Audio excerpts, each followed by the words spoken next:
flag, the leaders enter the last lap in a dead heat. The checkered flag. The race is over. Both Petty and Beauchamp caught in the identical time in one of the most amazing finishes ever recorded. The official decision gave Lee Petty in number 42 the victory by a margin of less than 1 yard.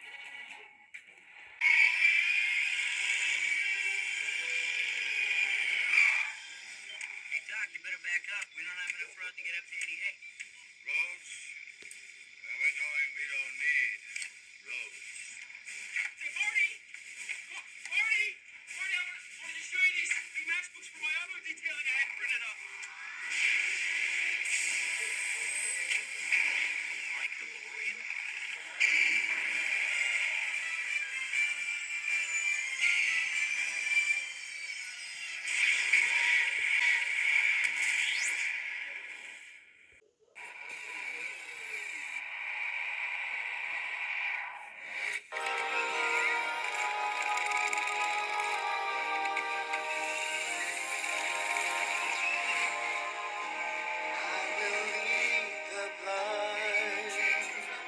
By ways they have not known,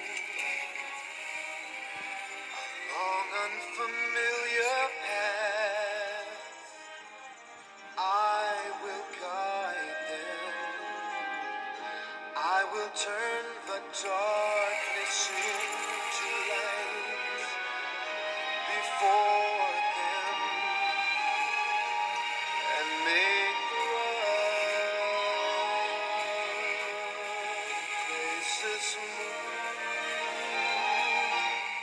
These are the things I will do. These are the things I will do. I will not forsake them. I will not. I will lead the blind by ways they have not known. A long unfamiliar path, I will guide them. I will turn the darkness into light before them. Make the rough places smooth. These are the things I will do.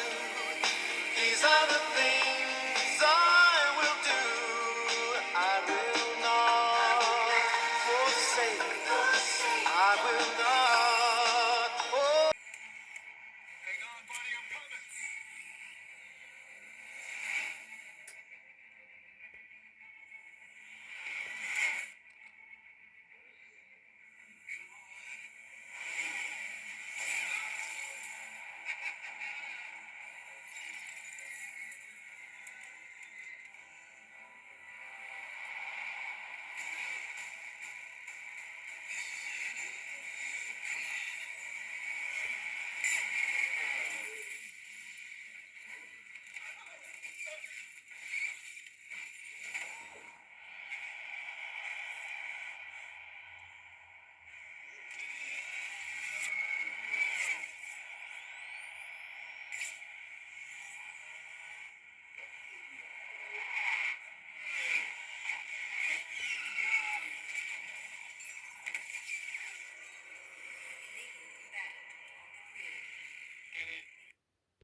These are the things I will do.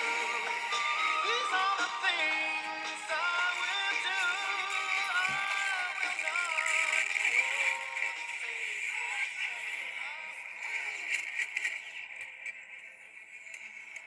Hang on, buddy, I'm coming.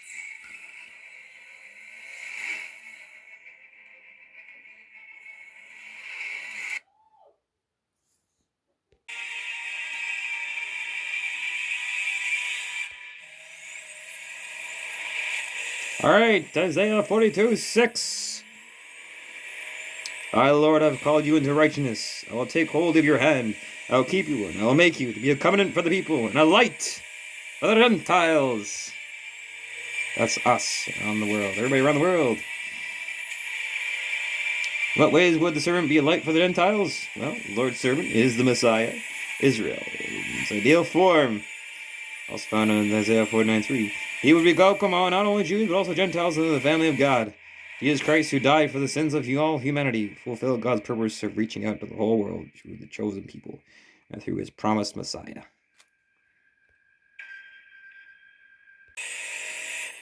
Isaiah 42:7. Yes, Lord Sir will open the eyes that are blind, to free captives from prison, and to release from the dungeons those who sit in darkness. Isaiah 42:11. Here we go. We're fast forwarding. Let the wilderness and its towns raise their voices, and the settlements of Kedar lies rejoice. Over Kedar and Selah. Kedar and the home of Amalek tribes. They settled in the Arabian desert. Selah probably referred to the capital of Edom. They known as Petra, set on a towering plateau south of the Dead Sea. Isaiah gives us topical lessons. Kedar and Selah. Kedar, deserts, mountain Selah, will all welcome the victorious Lord.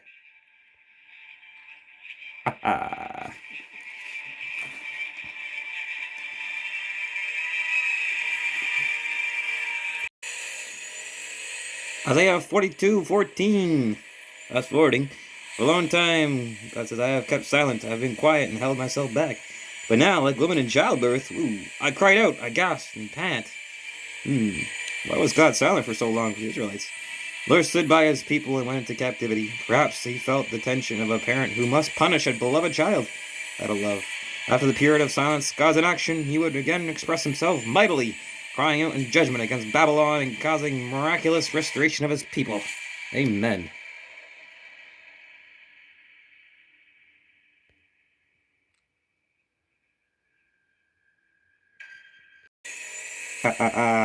Fast forwarding. What made the Lord's servant blind? Isaiah 42:18-20.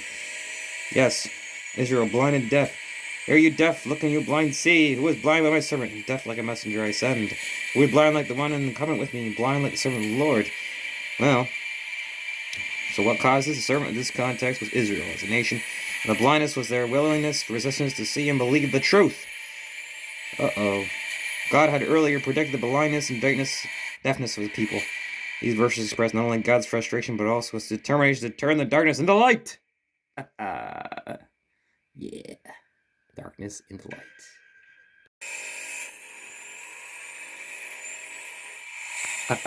Fast forwarding. Israel seemed to be plundered and looted. Isaiah 42:22. The Assyrians overran the northern kingdom of Israel in 722 BC, deporting its people. The Babylonians raided the southern kingdom of Judah in a series of invasions, looting and taking prisoners each time. In 586 BC, the Babylonians destroyed Jerusalem and the temple and took the people of Judah into exile.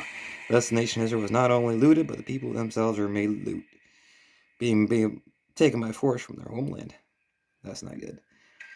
So, verse 23 after that, Isaiah says, which of you will listen to this or pay close attention in time to come? This reveals that Israel ignored Isaiah. The northern kingdom of Israel was sent into Syrian exile, and the southern kingdom of Judah went into Babylonian captivity. In 586 BC, Isaiah's... Yeah, let's see that. They ignored the prophet Amos, Isaiah, and Micah. That's right.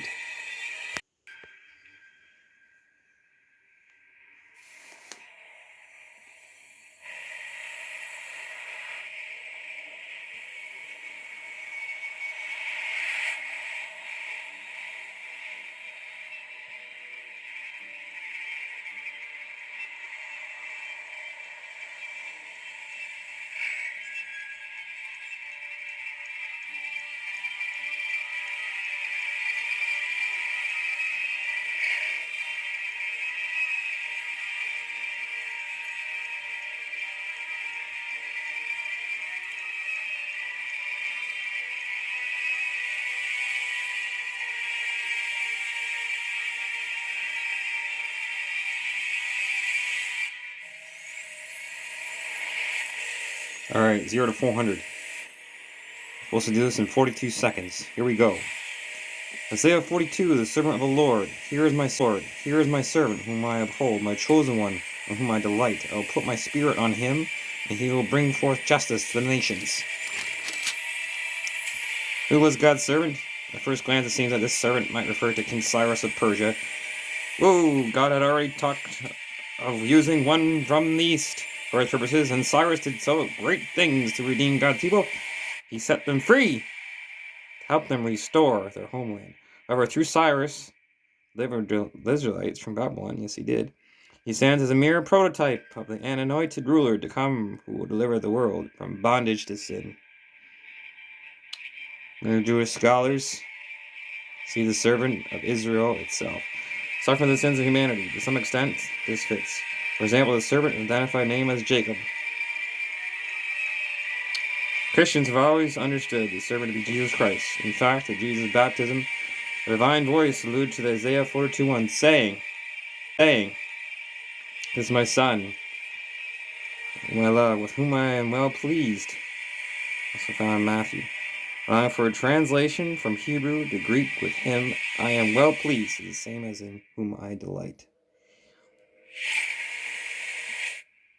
Reference is to Jesus. He is God's servant.